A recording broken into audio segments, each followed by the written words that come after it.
Thank you for spending your time with Listen and Imagine. We hope this journey sparked your thoughts and stirred your imagination. Title: The Moon is an Artificial Satellite, Part 1: The Mystery Above Us. Have you ever truly looked at the moon? Really looked? It's always there, hanging in the sky, watching, familiar, comforting, yet strangely silent. For something so present in our lives, pulling the tides, lighting our nights, how much do we actually know about it? And what if everything we've been told about the moon is a lie? Let's begin with something most people overlook: the numbers. The moon is exactly 400 times smaller than the sun, and yet it's exactly 400 times closer to Earth. What does that mean? It means the moon and the sun appear to be the same size in our sky, creating perfect solar eclipses. Not approximate, not close. Perfect. Is that natural, or is it deliberate? Astronomers will tell you it's a coincidence, a beautiful, random alignment. But if this were the only oddity, maybe we'd believe them. Unfortunately, it's just the beginning. The moon is in a synchronous orbit. It always shows us the same face. Think about that. We never see its far side, not with the naked eye, not from anywhere on Earth. It spins just fast enough to hide its back forever. Convenient, isn't it? But there's more. It's the only moon in our solar system that behaves like this relative to its planet, and it's disproportionately large. In fact, compared to Earth, it's too large to be a natural satellite. Other planets with moons, like Jupiter and Saturn, have tiny moons compared to their size. But Earth? Earth has one that seems custom fit. So we ask, why? Why is it perfectly positioned to create eclipses? Why does it never turn its back? Why is it just the right size to control tides, mark time, and influence life on Earth? Some say it's chance. Others aren't so sure. What if the moon isn't a leftover rock from a cosmic accident? What if it was placed there? By whom? For what purpose? And most chillingly, are they still watching? This is not just about astronomy. It's about control, observation, and the possibility that we, humanity, have been under surveillance for far longer than we realize. The moon may not be a natural satellite. It may be a structure, a device, an ancient machine. In the next episode, we ask the question no one dares to ask: what's inside the moon? Stay tuned. Part 2: The Hollow Moon Theory. What if the moon is hollow? Not metaphorically, not poetically, literally hollow, like a shell or a vessel. Sounds ridiculous, doesn't it? That's exactly what they want you to think. But let's go back to 1969, Apollo 12. NASA astronauts deliberately crashed the lunar module onto the moon's surface. It was part of an experiment. They wanted to study how the moon reacts to impact.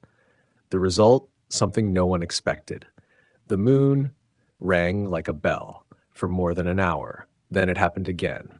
During Apollo 13's mission, another impact. This time, the moon vibrated for over 3 hours, as if it were hollow, echoing from within. NASA's own words at the time: the moon rang like a gong. Why would a natural rock body resonate like that? Solid rock absorbs shock. It doesn't vibrate. Not like this. So what's inside the moon? A vast cavern, a metal core, a chamber designed to resonate? Could it be a constructed shell? And if so, who built it? Why? Mainstream science suggests the moon has a layered interior, sure, but even those models struggle to explain the prolonged seismic echoes. The density readings don't line up, the gravitational distribution is off, and the moon's mass far lower than expected for its size. Some researchers, even from within the Soviet space program, began to whisper, the moon may be a spacecraft. A bold claim, but is it really so outrageous? Think about it. If you were an advanced civilization looking to monitor Earth, wouldn't you want a stable, camouflaged platform? One that orbits quietly, always facing the same side of the planet? One with enough interior space to hide technology or even beings? We already place artificial satellites around Earth. The moon could be the same, just far older, far more advanced. And what if it's not empty now, but occupied? Is that why we haven't returned? Why haven't there been any manned missions to the moon in over 50 years? What did we find up there that we were not supposed to? and more disturbingly, what might be waiting inside. In the next chapter, we'll examine the strange patterns of lunar craters and how they defy all known impact physics. Are they signs of a hard, impenetrable layer beneath the surface? Or are they clues that the moon is armored? We're only scratching the surface. Literally. Stay curious. Stay skeptical. We'll be watching the moon just as it may be watching us. Part 3. The unnatural orbit. Let's talk about orbits. Natural satellites, moons, follow chaotic elliptical paths around their planets. Some wobble, some tumble. Most are small and irregular, just fragments caught in gravitational nets over billions of years. But Earth's moon? It's different. Too different. It follows a nearly perfect circular orbit. It doesn't wobble. It doesn't drift. It's like it's been locked into place, like someone put it there. Coincidence or coordination? The moon's orbit is geosynchronous, meaning it rotates at the exact same speed as it revolves, always showing us one face, never revealing the dark side. Out of over 200 moons in our solar system, ours is one of the very few that does this, and certainly the only one that behaves this way while being disproportionately large compared to its host planet. Let's put that into perspective. Our moon is about 1/4 the size of Earth. No other planet in the solar system has such a massive moon relative to its own size. It's so large, in fact, that some scientists argue Earth and the moon form a double planet system, not a traditional planet-moon relationship. Why does that matter? Because it doesn't make sense unless it was engineered. What kind of cosmic accident creates a moon that's so perfectly placed, stabilizing Earth's tilt, regulating tides, moderating the climate, while also being the perfect size for a total solar eclipse? It's as if someone designed it to control the planet. And yet science has no solid answers. There are theories. The giant impact hypothesis is the most popular. It claims that a Mars-sized object smashed into Earth billions of years ago, and the debris formed the moon. But that theory has major problems. The moon's composition is too different from Earth's crust. The angular momentum doesn't match. Simulations don't support a stable circular orbit after such a violent collision. So if the moon didn't form naturally, what then? Could it have been brought here? By who? For what purpose? And is its presence the reason life on Earth became so stable so fast, as if conditions were being carefully regulated? We are taught to accept the moon as part of the natural order. But what if it's not natural at all? What if it's the first satellite ever placed in Earth's orbit?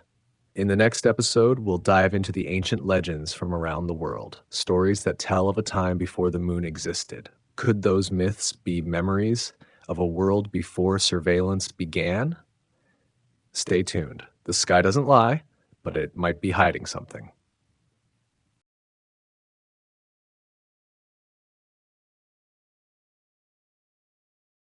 Part 4, Ancient Writings and the Time Before the Moon.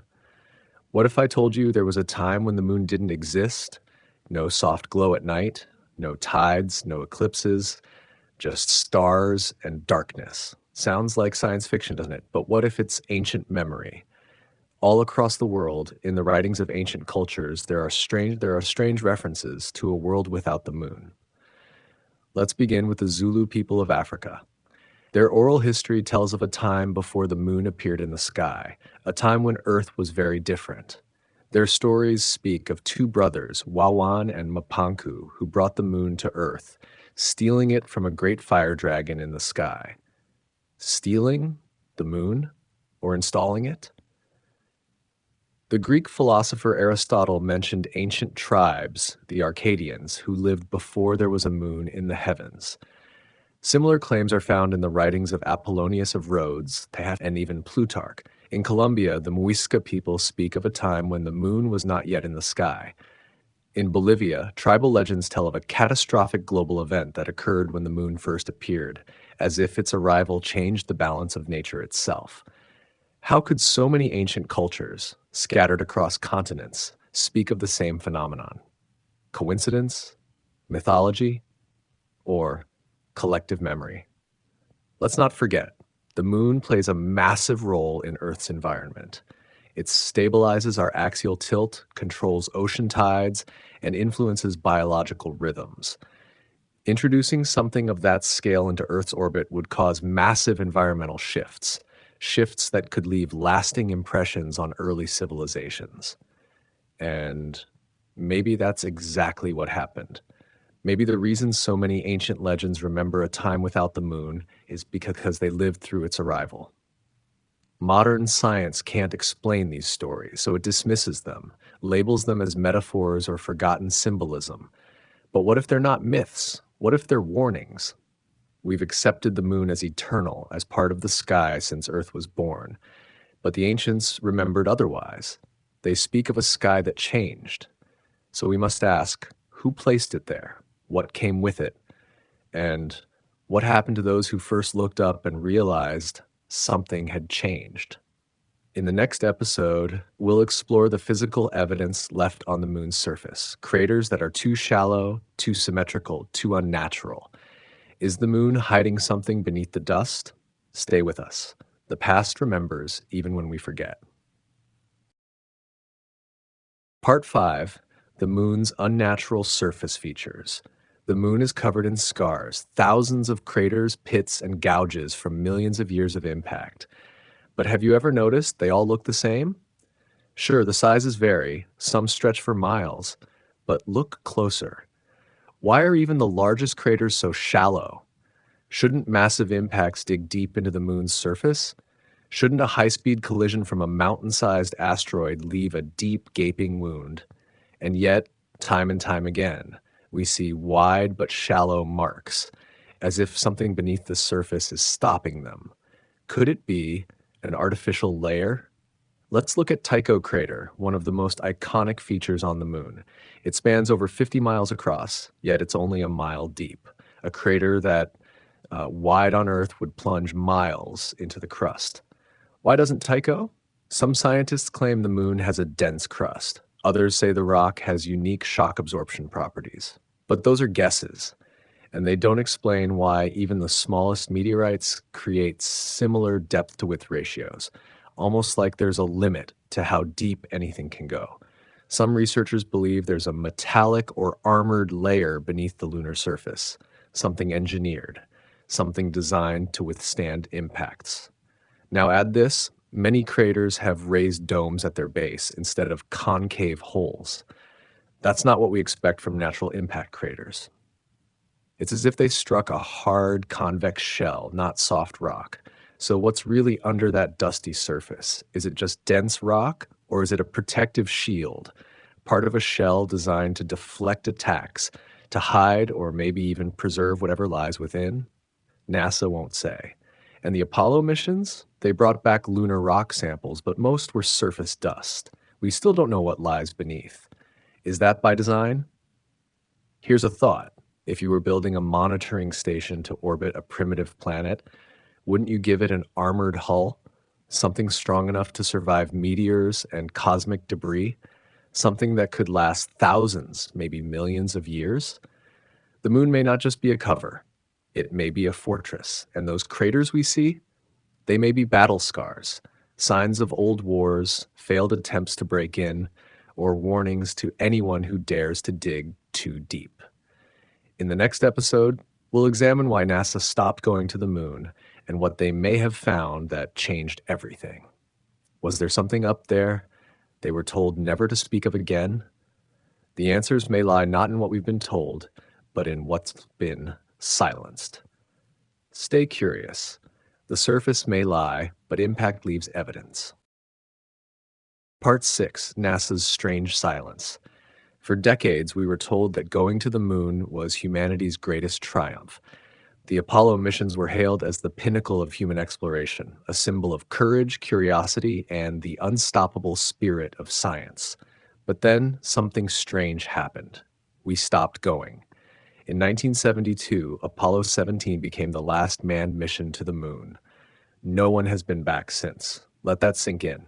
With all our modern technology, all our advancements in robotics, propulsion, and AI, not a single human has returned to the moon in over 50 years. Why? NASA says it's about cost, priorities, shifting missions. But is that the real reason? Or is there something they're not telling us? Let's rewind. During the Apollo missions, astronauts reported strange phenomena.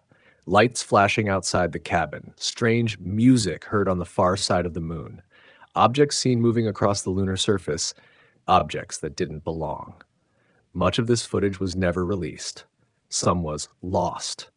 Other files were mysteriously classified. In 2006, NASA even admitted they couldn't find the original tapes of the Apollo 11 landing, the greatest moment in space exploration history, and the tapes just disappeared? Convenient or calculated? Buzz Aldrin himself once hinted at something odd. In an interview, he described seeing a UFO during Apollo 11, a craft traveling alongside them. Later, the official story changed. Misidentified debris, they said. But why the silence? Why the secrecy? Why abandon the moon completely and shift focus to Mars, asteroids, even deep space, while our closest neighbor sits untouched? Some believe the astronauts found something unexpected, something that challenged what we thought we knew. Structures, signals, warnings, or perhaps a message. And what if NASA was told not to return? Think about it. If the moon truly is an artificial satellite, a construct possibly of extraterrestrial origin, wouldn't it make sense to keep that under wraps, to bury the evidence, to redirect attention elsewhere? The silence isn't just from NASA, it's from every space agency. No nation has landed humans there since, as if they all agreed. What could be so powerful, so undeniable, that it halted a global space race in its tracks? In the next episode, we'll examine the strange sounds and seismic evidence that suggests the moon may be not only hollow, but metallic and far from natural. Was it ever a lifeless rock, or is it a machine? Keep watching the moon, because maybe it's watching you. Part 7. Echoes of Metal. The sound of the moon. Sound doesn't travel in space. That's what we've always been told. But what if I told you the moon has a sound? Not just any sound, but a deep, resonant ring, like striking metal, like hitting a bell. This isn't science fiction, it's historical fact. In 1969, during Apollo 12, NASA conducted a seismic experiment. The lunar module's ascent stage, a chunk of engineered hardware, was deliberately crashed onto the moon's surface. The result? Shock waves traveled through the moon and reverberated for over an hour. NASA scientists described it as ringing like a bell. Strange, isn't it? But it didn't stop there. In 1970, during Apollo 13, a much heavier piece of hardware impacted the moon. This time, the vibrations lasted for over 3 hours. Let that sink in. A natural rock, millions of years old, with no atmosphere or water, rang like a giant metallic drum for hours. How is that possible? Rocks don't ring. Mountains don't hum. Earthquakes don't echo like chimes. Unless there's something inside. Some scientists proposed the moon might be partially hollow. Others suggested metallic reinforcement or an unusual inner structure. But those theories quietly disappeared. Funding stopped. Research shifted elsewhere. Ask yourself, why? If the moon isn't solid, then what is it? Could it be a shell, a dome, a machine?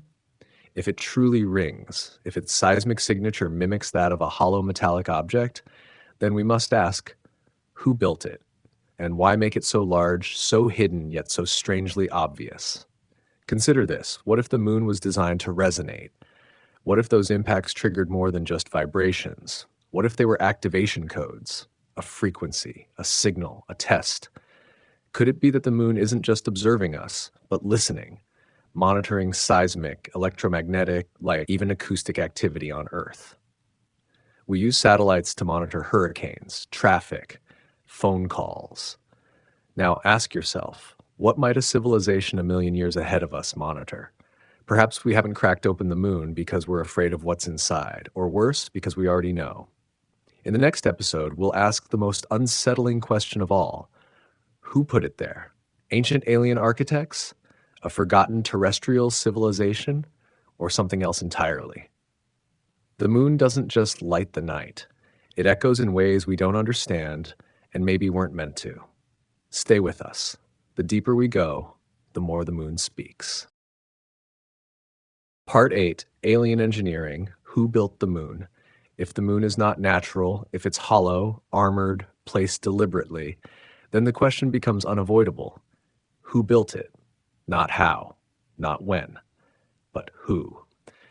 Let's go back to 1970. Two Soviet scientists, Mikhail Vasin and Alexander Sherbakov, published a bold theory in Sputnik magazine. They called it, "Is the moon the creation of intelligence?" Their proposal that the moon is a spaceship built by an advanced extraterrestrial civilization placed into orbit long ago to observe Earth, perhaps even influence it. Their reasoning? The moon's crust appears unusually strong, possibly metallic. Its interior density is inconsistent, not what we see in natural celestial bodies. The layer of dust covering the moon, called regolith, contains isotopes older than Earth itself. Older than Earth? How does that make sense? Unless the moon came from somewhere else. But here's what's even stranger. Some of the moon rocks brought back by Apollo missions contain brass, mica, and uranium-236, materials not normally found in natural settings.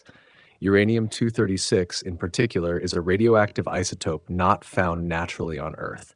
It only appears in spent nuclear fuel. What is that doing on the moon? Unless it's evidence of technology, power systems, shielding, or something far beyond our understanding. Mainstream science, of course, dismissed the Soviet theory. It was labeled pseudoscience, fringe, unworthy of serious attention. But here's a question. Why does every culture that dares to explore this possibility face ridicule? Why are we not allowed to ask who or what might have built the moon? Is it because someone already knows?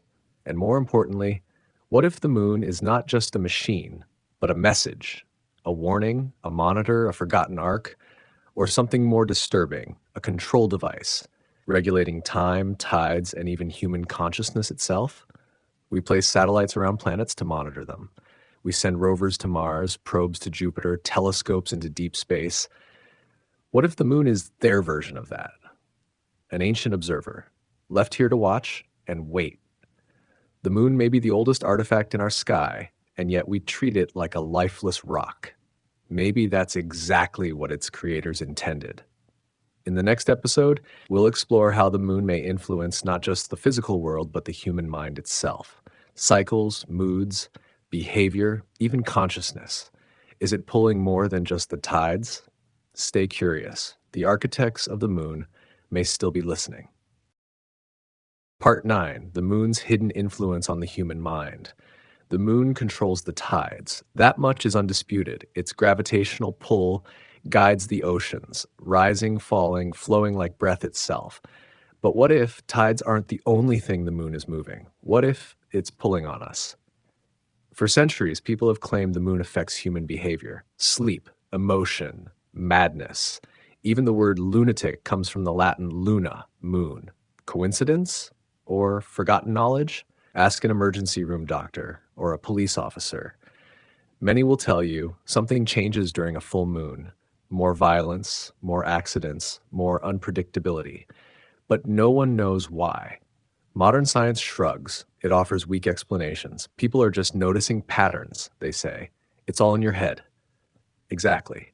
In your head. What if the moon was designed to influence the brain? We know that human biology runs on rhythms, circadian, hormonal, neural. We are creatures of cycles, and the moon is a perfect timekeeper. Its 28-day orbit mirrors the female reproductive cycle. Ancient cultures worshipped lunar goddesses of fertility, emotion, and intuition. Why? Because they believed the moon shaped life, not just physically, but energetically. Now, with modern instruments, we've detected electromagnetic waves associated with lunar phases. Some researchers suggest these shifts can subtly alter human brainwave patterns, even melatonin production, which regulates sleep and dreaming. But what if it goes deeper? What if the moon is broadcasting something? A low-frequency pulse, a subtle hum, a resonance that tunes the human mind, not just biologically, but psychologically. Could it influence thought, suppress certain ideas, amplify others? Could the moon be a kind of mental firewall, an ancient control mechanism, a planetary filter, a signal keeping us in line. We put satellites in orbit to beam data, guide maps, even control drone swarms. What if the moon is their satellite, doing the same thing, just on a planetary scale? Maybe that's why no one's allowed to go back. Maybe someone doesn't want us to know how deep the influence goes. We think we are free. We think independently. But how can we be sure? When there's something in the sky that's always watching, always pulling, always whispering, in the final episode, we'll tie it all together. The orbit, the structure, the legends, the silence, and the signals. And ask the final haunting question: what happens if the moon stops working? Until then, watch your thoughts. Some of them may not be your own. Part 10, the final revelation. So now you've heard the questions: the perfect orbit, the shallow craters, the seismic echoes, the ancient myths, the missing tapes, the whispers in the night. Each clue on its own is strange, but together they form a picture. And that picture is chilling, because if the moon is not natural, not random, not lifeless, then everything we think we know about Earth, about humanity, changes. What if the moon is not just an object, but a machine, a station, a watchtower? What if it's been recording us since before civilization began?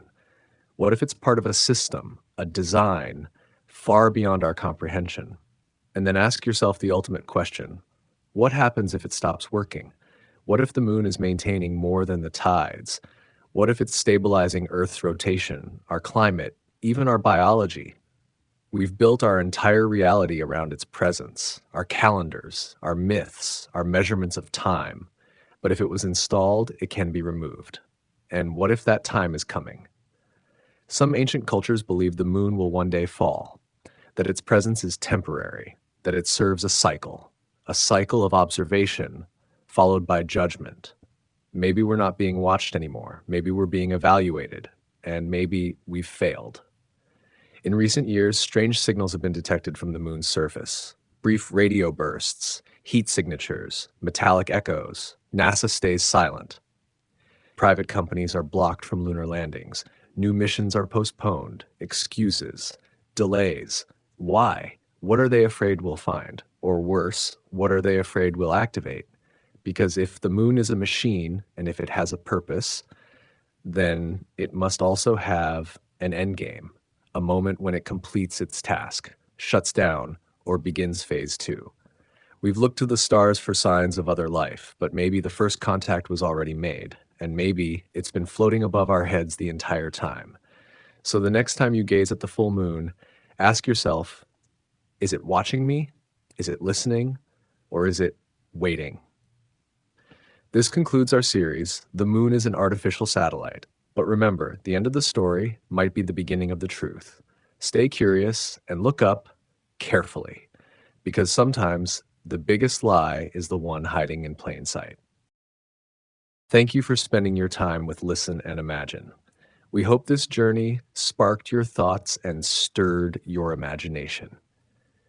If you enjoyed this experience, please subscribe, turn on the notification bell, and leave a comment to let us know what you think. Your support helps Listen and Imagine continue to grow and bring more stories to life. Until next time, keep listening and keep imagining. Thank you.